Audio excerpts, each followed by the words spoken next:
ñu seetaan. di leen wax ne nag namoon nañ leen trop. waaw ñoo la rawoon nag bu bare. ñu am mbégte gu mag nag di la retrouver waat donc ci waxtaan bi mais comme ni ñu ko waxee actualité oblige analyse bu njëkk bi dama bëgg ñu accentuer ko démb ci pencum ndaw réew mi. balaa ñu dugg ci fond bi mais ci forme bi li fa xew. diggante Abdou Mbow la majorité. ak l'initiative de réviser c'est-à-dire la constitution balaa ñu ñëw ci. waaw effectivement la fa xew démb nekk na loo xam ne du lu rafet. du lu rafet du loo xam ne lii aussi dina sigil Sénégal à travers le monde démb la fa xew doy na waar parce que un député quand même boo xam ne bii yanu nañ ko nguufaan fa takk der yi dugg ci biir hémicycle bi génni ko yenu ko yóbbu ko dafa nekk lu ñuy ñaawlu un député nag di xataraayu pour wax gis nañ sax ay député yu dóorante kurpeñ ci biir hémicycle waaw waaye nag woote ay takk der ñu yenu yóbbu leen rafetluwuñu ko rafetluwuñu aussi le comportement bi nga xam ne bi député yi souvent dañu koy am dañuy xam ne amuñu droit pour wax mais forcé pour wax pourquoi waaw d'autant plus que di am nga sa temps boo xam ne bi dinañ la ko jox nga wax donc jarul yàkkamti jarul kii ba pare yenn wax yi dafay nekk wax yu xaw a blessant bu fekkee ne da nga toog kilifa toog nga di ko yàq yenn yi àdduna bi yëpp di ko déglu du neex quoi du te yer boobu du lu ñu xam ñun Sénégal waaw parce que président Ousmane Sonko même buy politique buy kii am na loo xam ne war nañ ko mën a respecteel ndax li mu gàddu tey jii ñu ne mooy président assemblée nationale damay ñaawlu propos yi nga xam ne yi def nañu ko mais aussi di rafetlu fenn actu Abdou Mbow gis nga soo xoolee son sourire légendaire la bi ko jigéen ñi ñëwee xëcc ko parce que foofu xawoon naa tiit foogoon naa ne dina mer def nañu defoon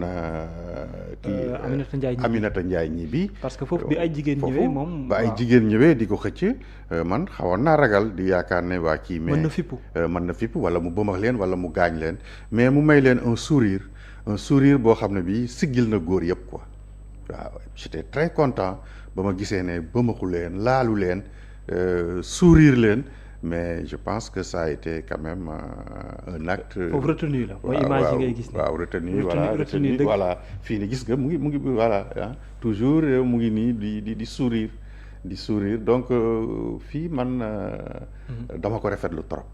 waaw rafetlu naa ko trop sauf am na kenn ku ñëw ba ma set daam la ba mu daanu. loolu aussi ñaawlu naa ko parce que jigéen ñi quand même.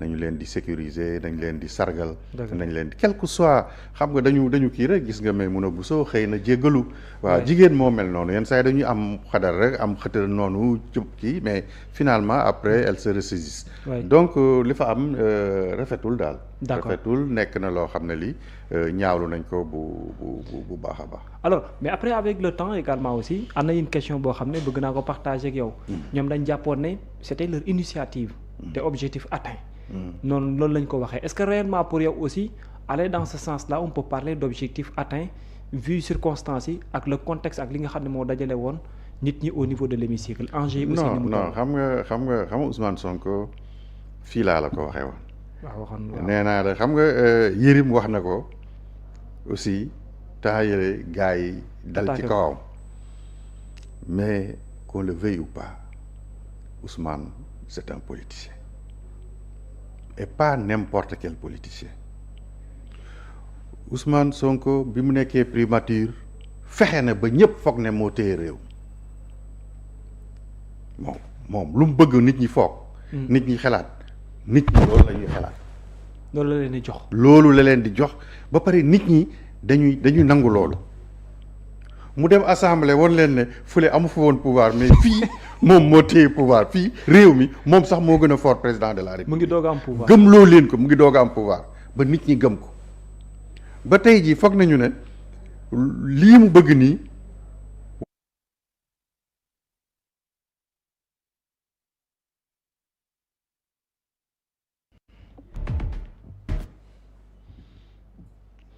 alors ci lu jëm également ci xew-xew démb bi benn instant même bu dee ne ñoom ci kujje gi ñu ngi waxu ne objectif atteint mais teewul tam ci benn côté le président de l'Assemblée nationale qui dit benn objectif atteindre ñu ko ndax guérilla parlementaire bi ñu fa seetlu aussi. waaw xam nga Sonko maa ngi lay wax ne moom c'est quelqu'un de très c'est un politicien fini. waaw c'est un xam nga Yérim wax na ko temps yële ñu xaw a dal ci kawam. mais Ousmane gën koo politique fii ci réew mi day jafe. day jafe xam nga bi mu nekkee primature fexe woon na ba sénégalais yëpp gëm ne moom moo téye réew mi waaw ba lu doxul ñu ne moom la ñu ne Ousmane moo def nii moo bloqué lii moo dem nii maanaam moom daal moo téye woon réew mi. d'accord jóge na primature ne foofu yorul woon dara mu ngi doog am pouvoir à l'Assemblée nationale te actuellement nii les Sénégalais commencent à croire que effectivement Ousmane avec l'Assemblée nationale effectivement il a plein pouvoir il a autant de pouvoir que le président de la République ba tax na ñu bari yaakaar na tey jii li mu bëgg ci constitution bi dana ko am bon gis naa noo xamee ne comme par exemple tey jii ñu bari foog nañu ne même bu président promulgué wul. waaw ñoom dinañ ko adopté foofu à l'Assemblée nationale te dafay jàll. Bon alors que tel ne semble pas être le cas selon les juristes. ñi nga xam ne ñi quand même il y a beaucoup de questionnements parce que soo xoolee et puis Sénégal ni mu yàgg di doxe tout le temps voie référendaire bi la ñuy jël. waaw te président comme nee na moom option boobu lay jël je ne vois pas l'utilité de continuer à promulguer ou à adopter quand même la modification au niveau de l'Assemblée nationale. D'accord mais ñoom ci biir Assemblée nationale aussi est-ce que jàppaloo ne tam ku jigi maanaam Abdou Mbow Aïssata Tall Sall et consorts dañoo amoon seulement venu pour benn objectif moo di troubler retarder wala benn instant te loolu réussir nañ ko comme ni ñu waxee à leur sortie. Bon xam nga loolu mënuma ko tuddee réussite. Peut-être ñoom ci seen côté troublé nañ fexe nañ ba de sorte que aussi am na yoo xam ne tey mu ngi faire le tour du monde ni ñu yenoo Abdou Mbow génni ko ci kii bi par les forces de l'ordre loolu moom nekk na luy ternir image du Sénégal su fekkee ne loolu lañ bëggoon moom ils l'ont eu effectivement mais pour man ñun peuple bi li ñuy wax ne mission accomplie mooy député yi toog waxtaan ci yar ak teggin contradiction du ñàkk mais ku ne wone aussi sa position et puis ensuite ñu voté bu dee dañuy voté donc loolu pour ñun loolu la ñu tuddee kii mais démb moom penalty la ñun peuple bi moom la ñu sifflé wax ne assemblée bi du lii moo taxoon ñu fal leen donc il faut ngeen ànd ak yar ànd ak teggin te quand même liggéey bi nga xam ne bii ñun moom lañ leen sattoon. alors bii moom ki yor médium laa koy laaj. l'analyse politique mën na ci bokk mais directeur également aussi. ci lay bokk. la RTS qu'on ne voit plus mettre en direct peut-être léegi ay reprise laa gis wala ab reportage lu nekkatul direct ci événement yu mel ni à l'Assemblée nationale. waaw mais est-ce qu'on peut comprendre oui tu as parfaitement raison parce que tey jii modification wu constitution bi nekk un événement majeur. Sénégalais yi yëpp toog di ko xaar. yow nga absenté en tant que RTS nga xam ne bii tey mooy télévision publique bi télévision bi nga xam ne bii moom la askan wi moomal boppam. waaw yow nga absenté ba chaîne privée yi ñoom ñoo koy génni di ko wane alors que yow donc tu as failli à ta mission de service public. Et ça c'est grave c'est un manquement extrêmement grave et que je pense que le directeur général de la RTS doit donner des explications. Voilà, et le ministre de la Communication aussi doit quand même éclairer les Sénégalais et régler ce problème-là parce que c'est la deuxième fois c'est la deuxième parce fois que la première fois ki yor wàllum bataaxal yi ñuy bind ak tout def na communication ne ni ñu daan defee demande de couverture bi et tout mëne nañ ko mais malheureusement mais loolu c'est très grave donc manquement la yoo xam ne immédiatement dañ ko war a régler et que damay gis sax yenn déplacement c'est président de la République aussi duñ ko def en direct alors que yooyu dafa war a bokk ci mission yi nga xam ne yi boo deful loolu sax direct lan ngay def direct. lan ngay def direct quoi parce que tey jii événement la bu amoon solo. d'accord waaw ñëpp war a toog seetaan ko. alors balaa ñu dugg ci fond li ñu doon réviser démb. le président de l'Assemblée nationale ak le ministre bi teewaloon le président de la République muy maître Moussa Sarr. benn instant ñu bari dañoo am benn sentiment que ni dafay mel ni am na lu doxul ci seen diggante. mais après échange de propos. est-ce que yow ci ni ngay analyser jàpp nga ne le courant passe toujours ci ni ñu jàppoon ne maître Moussa Sarr noonu la nekkee woon derrière le leader de Pastef wala Pastef comme appareil politique.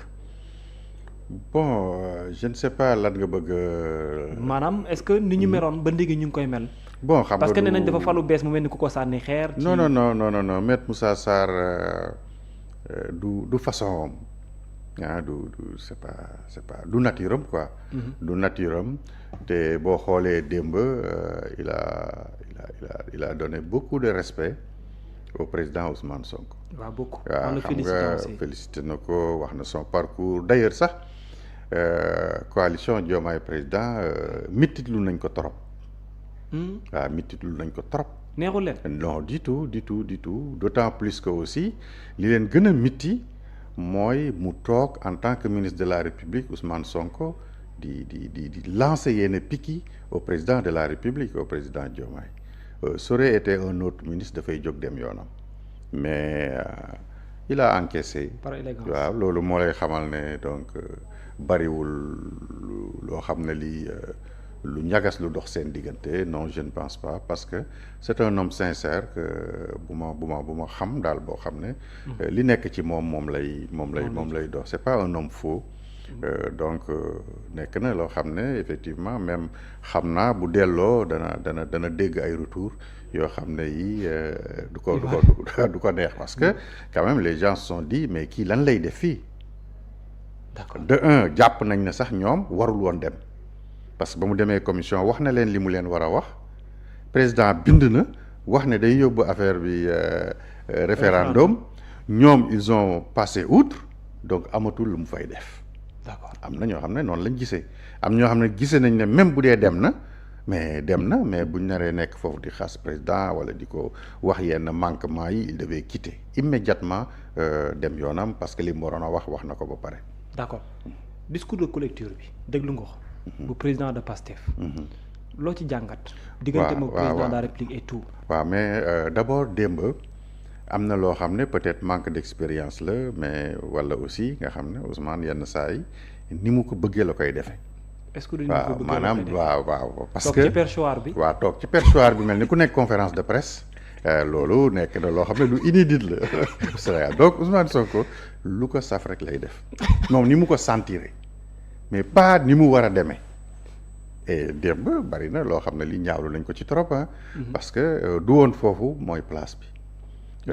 waaw non manoon na woo El Malick mu présider mu wàcc ci suuf jël temps de parole Pastef wax li mu bëgg wax yëpp parce que loolu la règlement intérieur bi wax. d'accord waaw donc démb effectivement def na loo xam ne lii ba pare pour man Ousmane est dans l'impasse.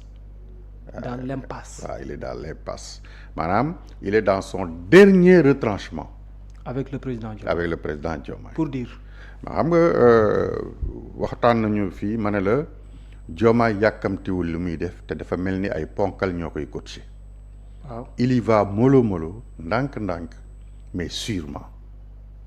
d'accord ma ne la de toute façon danañu tàggoo dana ko jëlee primature. ne woon nga ma président du booyu kenn. au lendemain. voilà le 24 mars 2024. ndax jeex na fa la gëj a nekk booyu kenn même papaam sax moom mooy président. les xalifes généraux mooy seen président donc du booy kilifa la donc démb bi dégg naa président ne maa ngi yónnee sama jeune frère maa ngi yónnee sama rakk maa ngi kii non nekkatul rakku kenn c'est le président de la République buy nekk rakk ci leneen lay nekk rakk mais ci foofu ñu toog di wax du rakku kenn c'est le président de la République donc moom mu ngi doxal am na ñoo xam ne bu doon ñoom. waaw Ousmane Sonko du nekk député bay nekk président assemblée nationale il allait barricader l'assemblée nationale du dugg bari na ñoo xam ne loolu lañ ko conseillé woon.